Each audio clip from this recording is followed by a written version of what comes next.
The Bhakra Nangal is a massive concrete barrier standing 226 meters tall.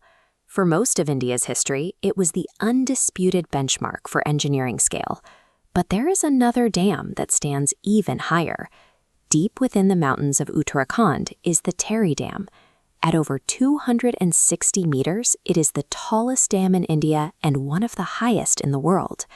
Even with its massive physical presence, locating Tehri within the North Indian river system is a persistent challenge for students and researchers alike.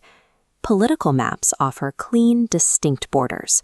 The river system is different. It functions as a tangled, glowing web of tributaries that ignores those lines entirely.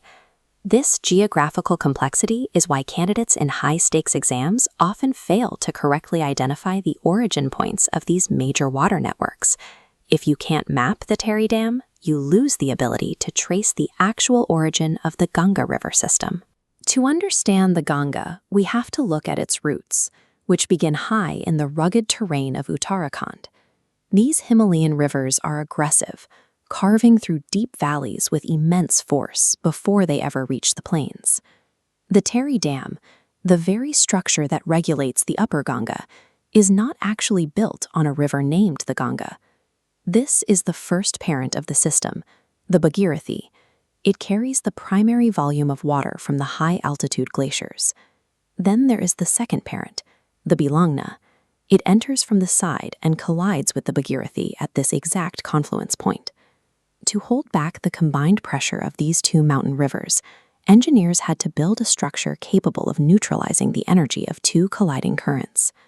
By anchoring the dam at this volatile junction, Tehri became the primary control point for the birth of the Ganga. Exam creators often use the fame of the Tehri Dam to hide the complexity of the rivers beneath it, assuming students have only memorized the name of the dam itself. They provide trap choices like Ganga Yamuna or Alaknanda Bhagirathi, relying on the fact that these names feel more familiar than the actual geography. Raw geographical data is difficult to retain under pressure, but our brains are highly efficient at storing dramatic or rhythmic imagery. This phrase solves the problem.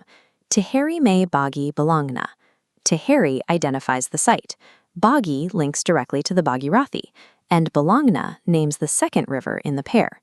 This mnemonic acts as a reliable tool, turning a common point of confusion into a clear path forward during a timed exam. Consider a typical question. Which two rivers meet at the site of the Tehri Dam? Instead of guessing between similar-sounding Himalayan rivers, you recall the phrase Tehri mein Bagi Bilangna. The decoys disappear, leaving only the Bhagirathi and the Bilangna as the clear answer. Beyond the exam, this placement governs the flow of the entire region. Once the water passes Tehri, its energy is regulated, and it enters the plains as the expanded, calmer river we see at Haridwar and Rishikesh. This regulation provides the consistent water supply required for the irrigation and electricity that supports the North Indian plains throughout the year. Tehri is the master valve for the basin, regulating water resources for millions living downstream.